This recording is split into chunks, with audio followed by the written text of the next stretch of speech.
Olá, amigos, bem-vindos a mais um programa dos Pensadores Orientados. Hoje comigo está André Meira e Gustavo Gurgel. Não se esqueça de se inscrever, curtir e compartilhar esse vídeo. Muito obrigado a todos. Vamos lá?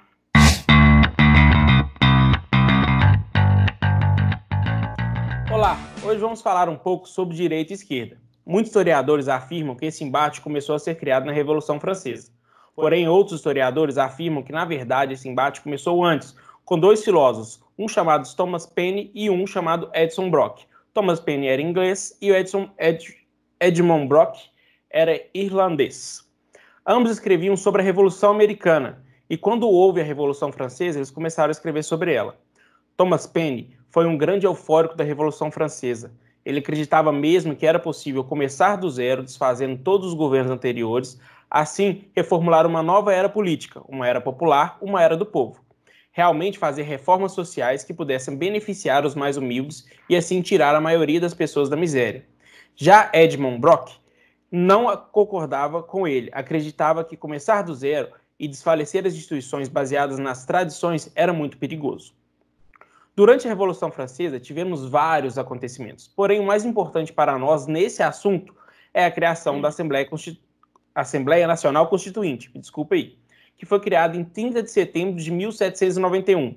Nesse momento, começamos a ver a divisão dos povos e também a criação dos termos esquerda e direita. A Assembleia Nacional Constituinte foi organizada da seguinte maneira: os deputados girondinos, que eram representantes da alta burguesia ligada ao comércio internacional e das grandes empresas, sentavam-se à direita da Assembleia, e eles defendiam pautas como uma França que fosse muito mais ligada ao modelo econômico inglês, pregando as ideias de Adam Smith, David Ricardo e do liberalismo econômico em geral. Já os deputados jacobinos sentavam-se à esquerda. Eles defendiam reformas mais amplas, a igualdade jurídica, a igualdade social, que na concepção deles, quem deve combater a miséria, pobreza, é o Estado. E também deve resolver problemas básicos, como garantir a todos moradia, saúde, educação pública de qualidade e distribuição de terra para camponeses miseráveis. Então, o começo desse termo esquerda e direita ele é bem antigo, ele vem de 1791. E é a diferença que a gente ouve até hoje, não é não, Gustavo? É isso aí, Ricardo. Senhores, bem-vindos. Obrigado mais uma vez, pessoal, que nos assiste, pela confiança. Mais um programa dos Pensadores. André, um abraço. Ricardo, um abraço. Essa introdução que você faz, Ricardo, ela realmente é relevante, porque é preciso fazer um resgate histórico, né, desse debate, né, que ele ainda perdura, né, só que ele tem sido feito de uma maneira muito refratária, né, como se fosse uma substância muito concentrada, uma substância muito sólida, quando, na verdade, as ideologias hoje elas estão muito mais liquefeitas, na verdade. A gente vai entrar nesse debate aí com mais propriedade. Queria introduzir as minhas participações, onde eu quero discutir com vocês e para o pessoal que nos assiste acompanhar, que é exatamente esses conceitos de direita e esquerda, né, à luz do comportamento da sociedade atual, né. Em seguida, eu quero trabalhar um pouco com vocês alguns dados relacionados a algumas pesquisas existentes em relação a onde as pessoas elas se enquadram nessas filosofias de direita e esquerda, se a gente pode entender isso como referência, a partir aos olhos da nossa realidade contemporânea, né?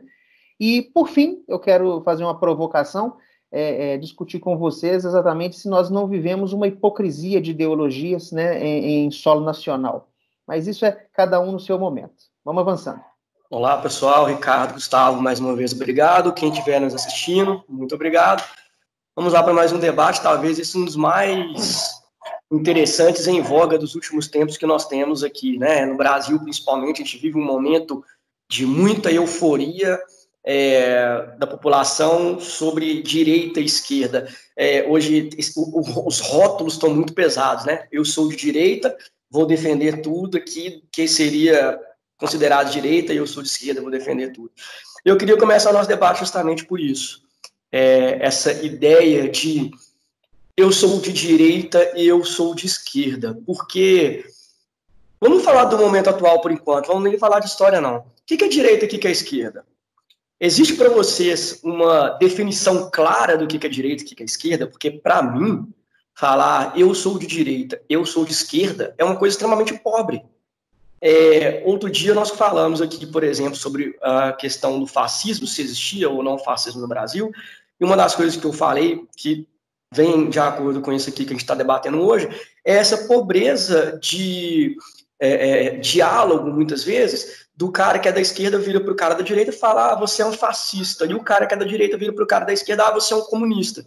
E eu vejo uma pobreza de conversa muito grande, até porque não existe uma esquerda coesa, um grupo de esquerda coeso, sei lá, marxista, leninista, maoísta, ou que seja o que for. Inclusive, você pegar essas próprias definições de esquerda mais clássicas, você vê, tem marxismo, leninismo, stalinismo, você já começa a ver a partir daí que existem quebras de raciocínio, senão não teriam nomes diferentes. E para a direita é a mesma coisa, né? Funciona da mesma forma. Queria ver o que vocês têm a falar sobre isso. André, eu vejo muito isso mesmo. Infelizmente, hoje, a gente, sem resgatar os conceitos antigos de direita e esquerda, ficou uma coisa muito peculiar. Então, qualquer âmbito que você entrar dentro de um assunto, ou você é dele ou você é do outro. É uma coisa que eu vejo que não existe na cabeça das pessoas, que você pode gostar um pouquinho dessa ideia e um pouquinho dessa ideia. Se você compra a ideia de liberalismo econômico, você é de direita. Se você compra uma ideia de educação pública, você é de esquerda. Você não consegue comprar ideias, você tem que comprar o pacote. Parece muito aquelas propagandas que você vê, tipo assim, o pessoal vendendo pacote 1, pacote 2, pacote 3. Se você compra, você tem que entrar ali. Você não pode, eu quero esse serviço, eu não quero montar o meu pacote. Não, se você escolheu um pacote, você tem que entrar dentro dele.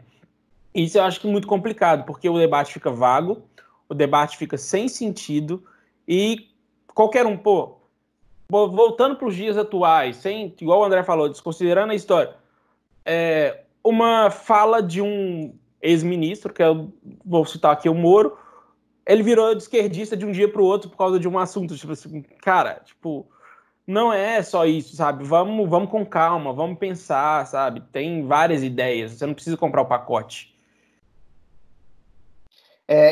Ricardo, simplesmente fantástico. Acho que o André concorda comigo, né? A gente tem vivido os combos de prateleira, né? Em termos de filosofia, né?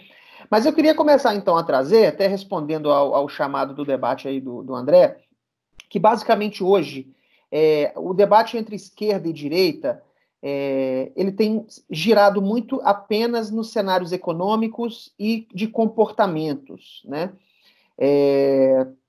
Na estética, por exemplo, da economia mais à esquerda, né? O pessoal mais nessa linha aí, eles têm uma visão mais solidária da economia, entendem que é preciso haver um sistema econômico mais redistributivo, né? E uma presença estatal um pouco mais significativa, como uma certa locomotiva de mercado, né? A economia já mais ao lado das filosofias à direita, né? Elas já são mais individualistas, baseadas naquele conceito da meritocracia, né? E com menos presença estatal, né? Só que dentro de cada uma dessas referências, a gente tem visto uma fluidez, né?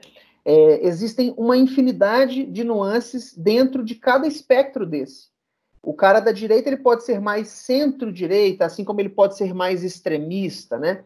Então é importante ponderar muito isso, né? O que inviabiliza, inclusive, esses combos que a gente acabou de dizer e o Ricardo acabou de ilustrar com muita felicidade, né? Só que o que eu acho mais interessante, eu acho que vocês vão concordar comigo, é que a designação desses elementos elas estão baseadas muito em relação no tempo em que se vive, né? Cada momento, a cada ciclo político, por exemplo, no Brasil, existe um movimento da população em relação à forma dela ver o sistema político, o sistema econômico e os enquadramentos comportamentais que a sociedade deveria ter, né? E a gente tem percebido que no Brasil existem ciclos, né? Existiu no Brasil um ciclo de um governo nominalmente de esquerda, que se esgotou, e agora começa-se um novo ciclo de um governo nominalmente de direita, que agora está em curso, né? Quando que esse ciclo vai se esgotar? Vai depender do desenvolvimento, do amadurecimento e da forma de enxergar esse sistema que a população vai ter ao longo do tempo, né? Pode ser que dure menos, pode ser que dure mais, né? E essa diversidade de pensamentos, que inclusive ela vai permitir que se defina esses ciclos. Eu acho que nos países como um todo acontece dessa forma. São ciclos políticos onde existe mais um foco mais à esquerda, uma liderança política, uma forma de guiar o país com uma estética mais à esquerda, ora com mais um viés mais à direita. Enfim, é o que se tem assistido no Brasil, né? Só que eu estou em pleno acordo com o André que essas definições elas não são refratárias. Não são refratárias. Hoje a gente pegar um conceito solidificado de direita ou de esquerda e pegar isso e fazer uma leitura de pessoas ou de pessoas públicas, isso é muito pobre. De fato, isso é muito insuficiente, né? Existem muitas nuances, né? Só que o elemento direita e esquerda, ele não pode deixar de ser uma referência, né, André? Você vai concordar comigo, o Ricardo também acho que falou um pouco sobre isso. Eles são referências, eles não são lentes de leitura objetiva, mas são referências, né? Inclusive tem o livro do Norberto Bobbio, né, que eu acho que é muito valioso nesse sentido, e em entrevista recente, ele até falou sobre isso. Não existe esse conceito refratário, isso são apenas pontos de referências, né? Norberto Bobbio, até para quem não conhece, ele é um filósofo italiano, no caso, tá? E ele levanta, inclusive, alguns critérios relacionados a isso. Mas, por enquanto, vamos ficar por aqui e passar a bola para vocês, tá bom? Gustavo, isso aí que você falou, cara, é muito pertinente, né? Eu acho que a galera tem empobrecido um pouco, se vocês dois falaram, na verdade, a galera tem empobrecido um pouco nessa ideia que o Ricardo falou de pacote. Eu sou de direita, eu tenho que comprar tudo. Eu sou de esquerda, eu tenho que comprar tudo. E não funciona desse jeito. Os pensamentos políticos não ser... Para todo mundo seguir um único pensamento político, quer dizer que a pessoa não está seguindo a cabeça dela plenamente. Ela está seguindo lideranças que estão imbuindo aquilo ali no pensamento dela. Não é possível que todo mundo vai concordar com tudo o tempo todo. Isso é impossível, impossível. A gente pode até, talvez, pensar em deixar as definições clássicas de forma resumida, em algum link, alguma coisa, para a gente não perder tempo fazendo definição, porque eu acho que a questão de definição, a gente consegue resumir isso, inclusive, mas não vamos perder o foco do que a gente quer debater aqui hoje. Mas, se a gente for pensar, por exemplo, no espectro econômico, né, que talvez seja a principal discussão, não é possível que todo mundo concorda que o mercado tem que ser plenamente livre ou que todo mundo concorda que o mercado tem que ser plenamente controlado pelo Estado, sendo que existem vários pensamentos políticos e econômicos no meio do caminho. E essa questão, por exemplo, da gente falar o que é esquerda e o que é direita, como o Gustavo falou, né, é uma questão que varia de tempo e de lugar. Hoje, por exemplo, a gente pegar um dos principais teóricos de economia política no mundo, Keynes, o pessoal da esquerda chama o Keynes de direita e o pessoal da direita chama o Keynes de esquerda, sendo que o Keynes tem uma mistura de pensamentos que, do momento que ele viveu, que ele propôs algumas ideias, ele pegou pensamentos que eram propícios à direita, pensamentos que eram propícios à esquerda, nos termos clássicos, misturou para aquele momento e pensar em uma nova forma de viver aquele momento, tanto que Keynes, a filosofia de Keynes foi adotada nos Estados Unidos durante muitos anos, e depois de um tempo caiu, e foi implementado Mises, que é totalmente de direita. Então, o próprio governo americano, vamos falar governo americano, né, porque não foi ele, mas a cadeia de comando americana mudou com o tempo, como que via ali a filosofia americana. O Gustavo falou, por exemplo, da questão temporal, e eu acho que isso é muito certo, né? O próprio conceito de direita e de esquerda muda com o tempo, ou com o lugar. Às vezes, um cara que hoje é visto como uma pessoa de esquerda aqui no Brasil, mais de esquerda, se você for colocar ele em outro contexto, no contexto da China, no contexto da Coreia do Norte, lá ele vai ser um cara de extrema direita, talvez. Um cara que às vezes pede um estado de bem-estar social. Hoje no Brasil, se você fala em estado de bem-estar social, meu amigo, você é de esquerda. Agora, joga um cara que fala em estado de bem-estar social na Coreia do Norte, o cara vai ser extrema-direita, porque vai tirar muito do controle do Estado, né? Então, acho que a gente precisa parar de jogar essa ideia monolítica de esquerda e de direita, e começar a pensar, e cada um, inclusive, tentar desenvolver mais as suas ideias de acordo com aquilo que acredita. Eu vou até pedir para a gente colocar na edição, aqui embaixo, um link, que é um link muito interessante, que é um teste de viés. E esse teste ele é dividido, inclusive, em 2 eixos, que é um eixo esquerda-direita e um eixo autoritarismo e libertário. Porque hoje se confunde muito, por exemplo, a questão de autoritarismo e liberdade com esquerda e direita. São coisas que pode ser discutidas na mesma mesa, claro, mas são coisas que são distintas. Esquerda e direita tende a ser uma coisa muito mais voltada para a política econômica, enquanto você tem esse outro eixo. Deixa eu colocar o teste na descrição aqui do programa, cada um pode entrar lá, fazer o teste, quem puder, inclusive, se quiser, né, compartilhar com a gente como que saiu o teste, ou pelo menos compartilhar, poxa, eu achava que eu era mais direita, tô vendo que eu sou mais para a esquerda do que eu achava. Quando eu fiz o teste, eu fiquei muito feliz, porque o meu teste é exatamente onde eu achei que ele sairia. Ele foi bem condizente com o que é o meu pensamento político e político-econômico. Então, vamos deixar isso aí também para o pessoal pensar. E lá dentro desse teste tem várias perguntas para a gente ver que algumas pessoas que são de direita, ali dentro talvez tenham uma pergunta específica que acha que seja uma resposta mais de esquerda, né? A gente poder pensar nisso aí com calma e poder discutir e debater com clareza, com mais clareza, não ficar nesse monolítico de esquerda e direita como se fossem coisas unitárias e não são. André, é exatamente o que você falou. Eu gostei muito dessa ideia de colocar o teste aí, eu vou colocar na descrição, porque no vídeo é complicado por link e também para o pessoal que escuta a gente no Spotify, em outras plataformas, poder também ter o acesso. Então vai estar na descrição esse link. Eu também fiz esse teste, é muito interessante mesmo. E é o que você falou, o significado antigo, né, a ordem de esquerda e direita, ela sempre foi tratada por questão econômica, não para autoritarismo e libertarianismo. Porque o que eles queriam ali, na Revolução Francesa, eles despuseram o rei, que era uma autoridade que era totalmente ditatorial, e estavam construindo um novo governo. Então ali, o ponto de divergência da esquerda e direita era somente econômico. Não tinha esse ponto de ditadura, porque eles não queriam mais viver sobre aquela questão ditatorial do Estado, tanto que eles fizeram a revolução para isso. Então, o conceito de direita e esquerda foi se evoluindo através do tempo, colocando outras nuances, outros termos. Então, a gente tem que entender isso. Direita e esquerda não é uma coisa só. São âmbitos, igual o Gustavo falou, que servem de parâmetro. Não é uma visão focada. E tem vários outros pontos intervenientes nesse assunto, igual o André falou, questão ditatorial, questão de Estado mais totalmente liberal, Estado mínimo. Então, tem que ser bem... Não existe uma coisa certa e errada. Existem ideias.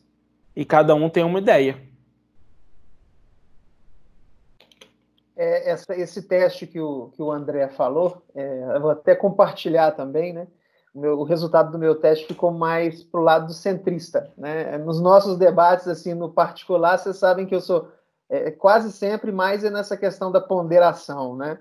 Gustavo, você foi ali no bullseye, né? Você foi no marco central da parada ali, cara. Parece que você mirou e centro para todos os lados. Exatamente. Então, se o pessoal quiser realmente compartilhar, eu vou ficar bem curioso e bem feliz de ver aí esses resultantes, né? Mas eu queria trazer um pouco agora isso para o Brasil, se vocês me permitem, né? Eu queria trazer um pouco alguns dados da última pesquisa Datafolha, que foi feita com a população brasileira em relação ao seu posicionamento político, né? Vou tentar ser bastante breve aqui, resumir algumas coisas para trazer para vocês, né? O Instituto Datafolha, ele enquadrou o resultado da pesquisa mostrando que existe uma divisão muito igualitária entre direita e esquerda no Brasil, né? Segundo a pesquisa de 2017, né, 40% da população adulta do país está mais à direita, em termos de pensamento político, econômico, comportamental, e a esquerda, em torno de 41% da população adulta. Ali no meio, 20% dos brasileiros com uma filosofia mais ao centro, né? Em relação ao comportamento, o que eu achei bem revelador da pesquisa é que quando se perguntam situações, quando se levantam informações relacionadas a comportamento, a população ela tende mais à esquerda, né? Em algumas respostas, por exemplo, como que boa parte da pobreza está mais ligada à falta de oportunidades do que à indolência das pessoas, vamos dizer assim, que a questão da homossexualidade precisa ser aceita pela sociedade, ao invés de ser desencorajada. Então, esses são alguns dos elementos, né, que trazem a visão mais à esquerda em foco comportamental da população brasileira. Quando a gente vê um pouco as perguntas relacionadas à questão econômica, a situação já fica mais equilibrada, né? Existe um volume significativo de pessoas que entende que as oportunidades elas não são dadas, não aparecem oportunidades, ao contrário do que aqueles que pensam que as oportunidades são as pessoas que não querem aproveitar, né? Os preguiçosos, né? Como algumas filosofias de direita entendem que a coisa funcione. Então, eu queria até pedir o Ricardo para subir na tela agora para o pessoal acompanhar rapidamente um comparativo de grupos, né? É uma resultante da pesquisa. Ricardo, se você puder colocar na tela agora para nós, o pessoal vai ver aí a pesquisa Datafolha feita em 2013, 14 e 2017, enquadrando a população pesquisada em termos de segmento comportamental, segmento econômico e a conjunção dos dois fatores.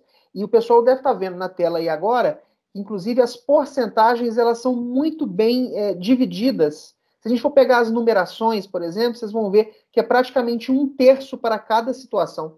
1/3 para cada situação, né? Sendo que a gente tem aí, por exemplo, no segmento comportamental, na pesquisa de 17, por exemplo, com 10% das pessoas se colocando numa posição mais à direita e 6% à esquerda, com 22% de pessoas ao centro, né?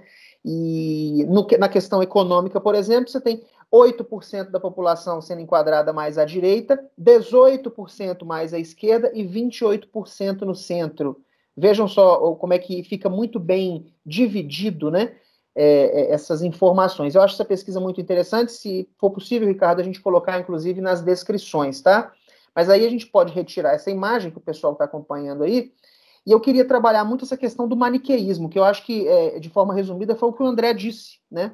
Existe um maniqueísmo muito forte atualmente, que aquele de esquerda é o lado mau, se eu for de direita. E se eu for de esquerda ou da direita é o lado mau. Eu sou o detentor da verdade absoluta, independente da ideologia que eu assumir, não é verdade? Só que tudo isso é repleto de contradições, principalmente no Brasil, né? E eu acho que a nossa sociedade ela tem usado algumas noções, alguns conceitos que são inflexíveis demais, são talvez até muito retrógrados, né? Para debater uma interação social atual, contemporânea, que está carregada de teias contraditórias. Você pega uma lente muito bem definida, muito redonda, para poder tentar enxergar uma infinidade de contradições, uma teia muito maior de interpretações. Então, eu acho que a gente precisa realmente abrir essa ótica para fazer uma interpretação mais inteligente do cenário. Talvez nem assim a gente consiga construir muita coisa, porque a complexidade social no momento contemporâneo ela é muito grande, né? Vocês vão concordar comigo. E a sociedade ela não se reduz a isso, a esses enquadramentos. Eu sou de direita.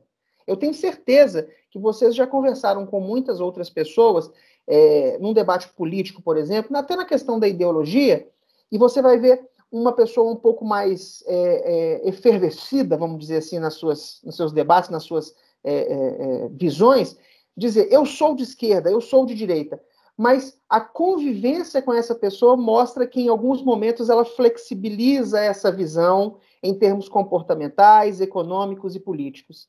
Então eu pergunto, para que solidificar uma autointerpretação se ao longo do tempo e da interação social eu flexibilizo isso conforme o meu histórico de vida e a minha visão de mundo? Isso talvez não seja muito interessante, né? Vamos tentar construir uma interpretação coletiva ao invés de pegar isso e enquadrar, né? E eu queria trazer um pouco do conceito até daquele filósofo polonês, né? Zygmunt Bauman. Se não me engano, é polonês mesmo, né, André? Bauman é polonês. Não me lembro agora a nacionalidade dele, não, de cabeça não. Mas é um nome conhecido, né? Eu posso estar me equivocando, mas eu acredito que seja isso mesmo. É um filósofo polonês. E ele fala de uma sociedade líquida, né? E é exatamente a questão do viés ideológico, né? As pessoas têm tomado a visão de mundo em termos de direita e esquerda como se fosse uma substância solidificada, como se fosse a água no seu estado sólido. No entanto, o que a gente tem visto hoje, em função dessa teia complexa de interações sociais, é que as filosofias políticas elas se liquefizeram. É a água em estado mais líquido, ela se espalha mais, ela é mais flexível, né? E eu acho que a gente tem que prestar mais atenção nessa situação, porque muitas vezes a visão de mundo está associada às circunstâncias que a pessoa está inserida ou em função do conjunto de entendimentos, né, que o grupo em que ela está inserido atua e interage no seio social, né? Talvez nós aqui podemos ter algumas visões que são compatíveis, mas em função do meu histórico de vida, do histórico de vida do André e do Ricardo e dos demais, a gente pode condicionar determinadas leituras do cenário. Eu posso ter uma forma de ver a maneira com que o Estado interfere ou não na economia. O André pode ter uma visão mais extremada, pode ter uma visão mais ponderada. Então, eu acho que a inteligência está aí. A inteligência está aí. Por isso que o Bobbio fala que o conceito duro, o conceito rígido de direita e esquerda, ele não pode ser usado como um elemento cru de leitura. Ele apenas precisa ser uma referência para a gente entender e tentar explicar os desenvolvimentos da nossa sociedade ao longo do tempo. Eu acho que isso que é a inteligência do debate. Gustavo, Bauman realmente polonês. Acabei de olhar aqui, você tinha razão, ele é polonês. Você falou aí, por exemplo, do pessoal falar assim, eu sou de esquerda, eu sou de direita. As pessoas já se definem de uma forma inflexível e muitas vezes elas nem sabem o que é esquerda e o que é direita. E eu já cansei de ver isso. Inclusive, eu já cansei de ver gente definindo, fulano é de esquerda, porque o cara fala uma coisa. E não é. Mas talvez por uma coisa que ele falou, a pessoa já vai lá e define. Não existe essa coesão de ideias. Por exemplo, a social-democracia, eu, inclusive, deixo aqui falando que me considero, pelo menos, um social-democrata. A social-democracia, ela nasce de um movimento de esquerda que não está totalmente alinhado com as ideias de esquerda, que entende que tem algumas ideias que são da direita que são pertinentes e faz ali um misto teórico, de acordo com o que se acredita em cada momento, em cada estado. Então, a gente não precisa ficar o tempo todo nessa de é de esquerda, de direita. Um cara que é da esquerda de verdade vai falar que o social-democrata é de direita. E um cara que é de direita fala que o social-democrata é de esquerda. Citei Keynes. Keynes é basicamente um social-democrata, né? Eu já falei de Keynes. Inclusive, a gente vê essa coisa que você falou, Gustavo, eu achei interessante ter colocado essa divisão da população, mais ou menos igualitária, né? E a gente vê como que isso é cíclico na história. Eu vou citar aqui duas democracias muito fortes no mundo. Uma é a nossa, o Brasil, e outra é os Estados Unidos. Vou começar falando pelos Estados Unidos o seguinte. Se você pegar a história da linha presidencial americana, sucessão dos presidentes americanos, se eu não me engano, só uma vez na história, agora não me lembro qual foi o presidente, vou chutar aqui, falar que foi antes do Truman, Roosevelt, agora eu fiquei na dúvida, mas se eu não me engano foi Roosevelt, teve 3 eleições consecutivas. Foi a única vez na história dos Estados Unidos que um partido teve 3 legislaturas. Então você sempre tem republicano, democrata, no máximo 2 legislaturas para aquela cadeira, para aquele grupo, depois troca. Aqui no Brasil, uma democracia ainda nova, nós tivemos Collor, que um debate mais ali voltado para a direita, depois a gente tem 2 eleições de Fernando Henrique, também mais voltado para a direita. Vai ter gente que vai discordar, porque Fernando Henrique também se coloca como social-democrata, e vai ter gente que vai discordar disso também. Depois entra o governo Lula e Dilma, que se coloca como governo de esquerda. Vai ter gente que vai discordar também, porque eu discordo de falar que Lula e Dilma são de esquerda, inclusive. E depois entra Bolsonaro, que entra com um viés mais de direita. E que muitas vezes, se você voltar em falas do Bolsonaro no passado, ele tem muitas falas que são de esquerda. Bolsonaro chegou a citar, e bolsonaristas chegaram a citar, por exemplo, Enéas, que era em muita coisa de esquerda, né? Então a gente vê como que esse debate ele é cíclico. Não adianta alguém virar e falar assim, eu sou direita. Não, cara, você não pode ser de direita o tempo todo. Vai ter alguma coisa que você vai... Eu sou mais de direita, tenho um viés mais de direita. Eu gosto do pensamento liberal, eu gosto do liberalismo. Não é possível que você não consegue identificar nenhuma falha do liberalismo e que em algum momento histórico, em algum momento geográfico, você não vai acreditar que uma intervenção estatal é um pouco mais necessária. Crise de 2008. O próprio Bush, que era totalmente de direita, Bush entrou com medidas keynesianas depois da crise de 2008. De volta atrás também. Então, eu acho que tomar cuidado. Gustavo, a gente brincando aqui que o Gustavo fez o teste, e o teste dele deu bem central. Aí, quando você fala assim, pô, eu sou mais de centro. Aí a pessoa vê lá, ela vem o isentão. Não, não é isentão também não, é mais um rótulo errado, cara. Isento é o cara que sai do debate.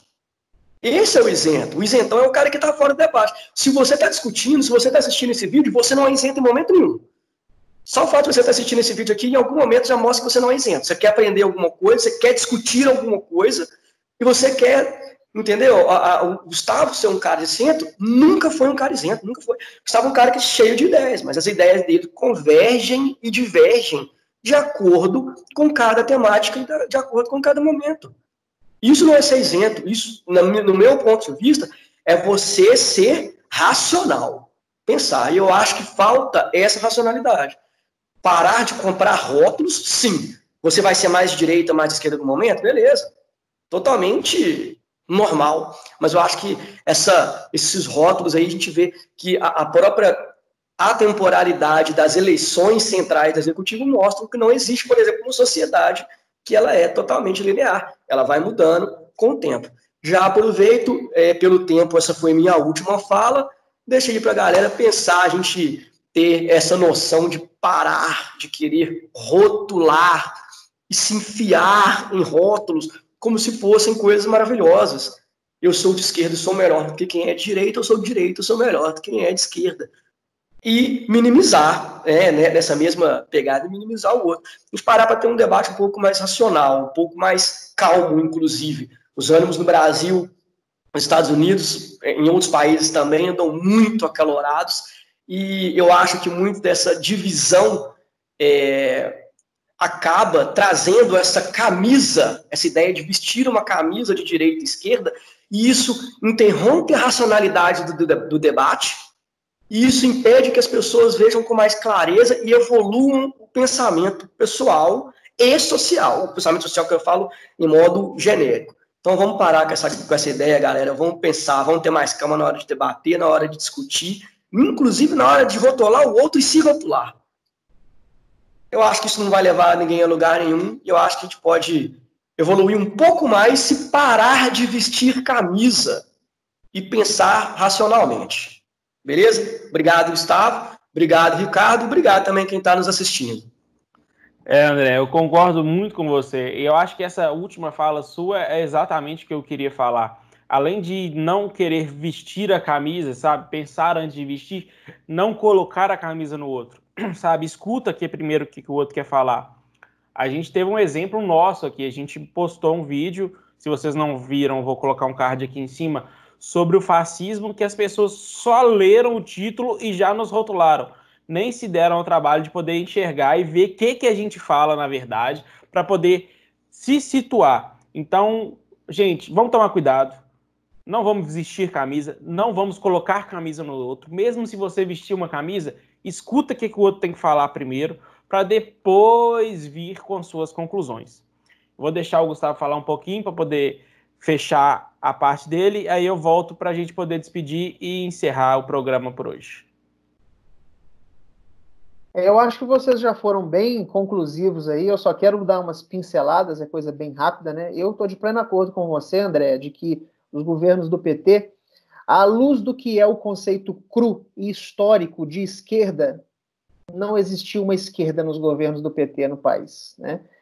À luz do que foi isso historicamente, o conceito de esquerda histórico e o grosso, não. Talvez existem críticas internas, inclusive, dentro da esquerda e dentro do Partido dos Trabalhadores, que dão conta disso, de que o Partido dos Trabalhadores não foi um governo, não foi um período de governo de esquerda no sentido estrito do termo, né? Bolsonaro, peço licença a vocês ainda de não tentar fazer uma leitura, porque eu tenho visto um movimento muito estapafúrdio em relação muito desorganizado em relação à visão do que é de fato o comportamento, como se deve dar o comportamento da sociedade brasileira, como que se deve conduzir, como se deve se relacionar iniciativa privada e governo na questão econômica. Eu ainda estou tentando entender, né, essas esteiras aí, essas leituras do governo Bolsonaro ainda. Mas a gente sabe que, de uma maneira mais grosseira, né, a gente está diante de um governo que ascendeu ao poder em função de um atendimento, de um anseio social por um novo método de governo mais focado à direita, com mais valorização das liberdades individuais, com menos interferência estatal, né, e com um pouco mais de intolerância a certos comportamentos, né? Eu não vou entrar nos detalhes, a gente já está no final, a gente pode debater isso numa próxima oportunidade.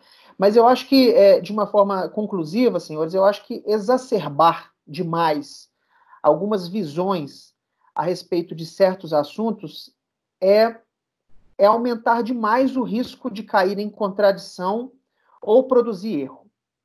Sinceramente.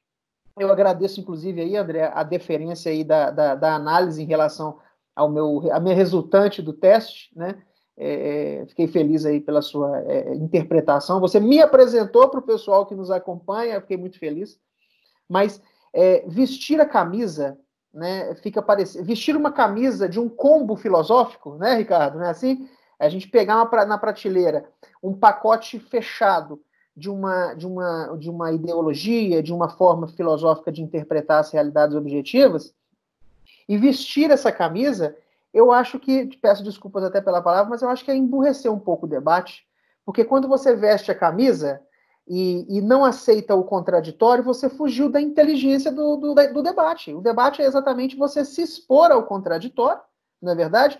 Para você tentar, de duas uma, ou construir uma visão mais inteligente própria, ou construir uma visão mais inteligente de terceiros. Então, quando você veste essa camisa, coloca essa luva pronta, você acaba se cegando para o contraditório e talvez você não consiga melhorar a qualidade, né, do seu discurso. Mas eu acho que por hoje é isso. Contribuiu alguma coisa, André? Diga. Só para poder falar que isso aí que você falou, se você começa a fechar demais, o debate começa a ficar improdutivo e não evolui. Improdutivo, exatamente. Quando você pega esses elementos de prateleira, é como se você não tivesse, de duas uma também, ou não tivesse de capacidade de fazer uma leitura a partir de um olhar diferente, né? Ou você estivesse se protegendo do contraditório, né? Ou pode ser as duas coisas, por que não? Não é verdade? Então, eu acho que a nossa filosofia aqui no canal dos Pensadores Desorientados é exatamente desvestir-se dessas camisas, né? Remover essas luvas e colocar o nosso pensamento, o nosso debate, o conteúdo que a gente produz à mercê do contraditório, porque eu estou totalmente suscetível a ser convencido, assim como eu acredito que eu posso também convencer. Mas por hoje é isso então, Ricardo, muito obrigado aí pela finalização. André, muito obrigado também pelo debate.